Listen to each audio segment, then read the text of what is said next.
Betul juga bertugas atau memiliki kewajiban, mendapatkan kewajiban untuk mengerjakan tugas para senior. Termasuk juga membayar biaya jurnal para senior. Padahal seniornya banyak.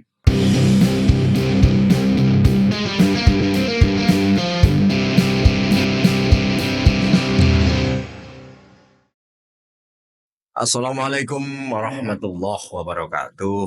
Sobat Narik kita yang berbahagia, bersama saya Abbas Effendi. Kali ini kita akan membahas adanya sistem kasta di lingkungan program pendidikan dokter spesialis anestesi Universitas Diponegoro, Semarang.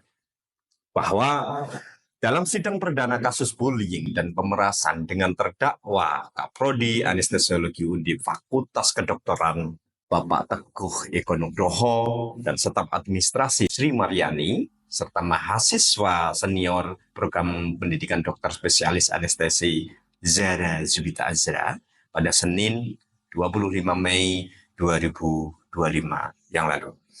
Nah, jaksa penuntut umum menyebutkan adanya sistem kasta yang menjadikan tindak pemerasan dan bullying di program pendidikan anestesi Undip ini berlaku. Ini terjadi.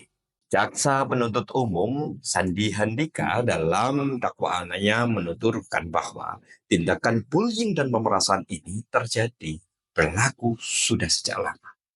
Ya, bahkan untuk memuluskan tindakan ini dibuatlah sistem kasta atau penyebutan tingkatan bagi mahasiswa yang berlaku secara umum, harus melalui kesepakatan bersama dan akhirnya menjadi kebiasaan yang tidak bisa dihindarkan. Nah, 7 kasta di lingkungan PPDS Anestesi Undip ini diciptakan guna menyebut tingkatan mahasiswa atau dokter residen peserta PPDS berikut dengan tugas dan tanggung jawabnya selama mengikuti program pendidikan. Nah, ke-7 kasta itu adalah kasta kundul, kasta kambing, kasta middle senior, kasta senior, kasta chief of chief atau COC, kasta dewan suro, dan terakhir kasta DPJP atau kasta dokter penanggung jawab pelayanan. Sistem kasta ini secara formal dijalankan di lingkungan PPDS Anestesi Undip. Ya, coba kita cermati kasta demi kasta ini. Kita mulai dari kasta pertama, kasta kundul. Kasta kundul ini disematkan kepada mahasiswa tingkat pertama. Tugas kundul melayani dan loyal kepada senior semua tingkatan di atas. Berikutnya, kundul wajib menyiapkan segala administrasi sekaligus persiapan kegiatan operasi di jam pertama. Kundul juga wajib menyiapkan makan prolog, menyediakan makan malam untuk seluruh senior dan dokter penanggung jawab pelayanan DPJP yang masih bertugas di atas jam 18.00 WIB atau di atas jam 6 sore. Nah, kundul juga bertugas menyiapkan logistik di ruang bunker anestesi, menyiapkan atau booking tempat olahraga senior, menyiapkan mobil untuk kegiatan senior, dan juga menyiapkan mobil yang akan digunakan untuk melayani tamu para senior. Tugas kundul ini berat. Itu tidak selesai cukup di situ. Ada tugas lainnya dan ini terkait dengan kegiatan-kegiatan ilmiah. Jadi misalnya begini, kundul juga bertugas atau memiliki kewajiban, mendapatkan kewajiban untuk mengerjakan tugas para senior. Termasuk juga membayar biaya jurnal para senior. Padahal seniornya banyak. Aduh, kundul kasihan. Kasta kedua, kasta berikutnya adalah kasta kambing. Ya, kambing, akronim dari kakak pembimbing, disingkat kambing. Nah, kasta ini julukan bagi mahasiswa anestesi tingkat 2. Tugas kambing membimbing dan mendidik junior kuntul. Nah, membimbing dan mendidik junior kuntul yang melekat sampai semester akhir. Nah, tugas kedua kambing melayani senior serta dosen dokter penanggung jawab pelayanan DPJP dengan fasilitas dan biaya dari kuntul. Nah, ini mulai enak sih sebetulnya tugas mahasiswa kambing ini. Itu. Nah, kasta ketiga adalah kasta middle senior. Sematan middle senior ini berlaku bagi mahasiswa tingkat 3 dan tingkat 4. Tugasnya membimbing senior satu tingkat di bawahnya, kemudian memonitoring pasien yang sedang menjalani operasi dan melaporkan pasien yang akan operasi besok.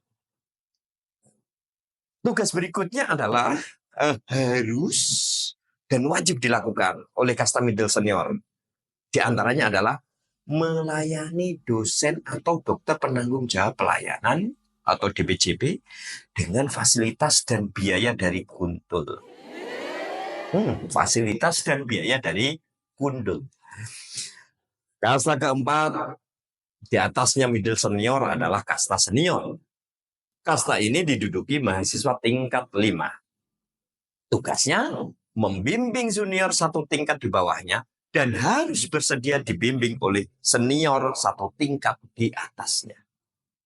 Dalam prakteknya, mahasiswa kasta senior ini bertugas membius pasien di ruang operasi jika dokter penanggung jawab pelayanan atau dokter DPJP berhalangan. Nah, kasta senior ini juga bertanggung jawab atas juniornya selama di ruang operasi dan bertanggung jawab penuh terhadap pasien. Ya, meskipun senior, kasta ini juga memiliki kewajiban. Kewajibannya yaitu memberikan pelayanan kepada senior di atasnya. Tentu pelayanan itu beban fasilitas dan biaya berasal dari kuntul atau dibebankan dari kuntul. Kasta kelima adalah kasta Chief of Chief atau COC. Kasta ini berlaku bagi mahasiswa tingkat 6 dan 7. Nah, tugas kasta ini mengendalikan seluruh dokter residen atau mahasiswa PPDS dari tingkat kundul sampai tingkat senior secara bergiliran per 15 hari. Kasta COC ini juga bertugas menentukan jadwal kuliah praktik, menjadwal menu makanan dan urusan perizinan dari tingkat kuntul hingga senior. Nah, COC juga bertanggung jawab terhadap kegiatan residen di ruang operasi dan di luar ruang operasi. COC masih sudah mulai enak sih COC ini. Kasta berikutnya atau kasta keenam biasa disebut dengan kasta Dewan Suro. Kayak partai. Kasta Dewan Suro ini sebutan bagi mahasiswa tingkat 8 atau mahasiswa tingkat akhir yang telah selesai menjalankan tugas sebagai COC. Ya, meskipun statusnya Dewan Suro, kasta ini bertugas untuk membimbing junior satu tingkat di bawahnya. Nah, tugas kasta Dewan Suro lainnya itu diantaranya ya tetap wajib melayani dokter penanggung jawab pelayanan DPJP. Dan lagi-lagi biaya dan fasilitas pelayanan oleh Dewan Suro untuk dokter DPJP ini dibebankan kepada kuntul. Kasta ketujuh adalah kasta tertinggi atau kasta bagi dosen yang tak lain adalah dokter penanggung jawab pelayanan atau DPJP. Ya, meskipun kasta ini paling tinggi, kasta DPJP ini tetap memiliki tugas. Tugas utamanya adalah menangani pasien, merangkap dosen praktik bagi mahasiswa atau dokter residen peserta program pendidikan. Sistem pentingkatan atau kasta antar tingkatan ini berlaku secara turun-temurun dan dikuatkan melalui doktrin internal. Kasihan kuntulnya, jadi tulang punggung dan potensi diperas para senior-senior di atasnya. Namanya juga kundul. Terkuaknya kasus bullying dan pemerasan di lingkungan PBDS Anestesi Undip ini bermula dari peristiwa meninggalnya Dr. Aulia Risma Lestari pada 12 Agustus 2024. Dr. Aulia Risma yang saat itu masih berstatus sebagai mahasiswa atau dokter residen tingkat 5 program pendidikan dokter spesialis anestesi Fakultas Kedokteran Undip mengakhiri hidupnya di kamar kosnya dengan cara menyuntikkan obat bius melebihi dosis ke tubuhnya sebelum meninggal. Ya, Aulia Risma melakukan itu diduga karena depresi, karena tidak kuat menahan tekanan sistem kasta tersebut. Saya Abbas Effendi, salam.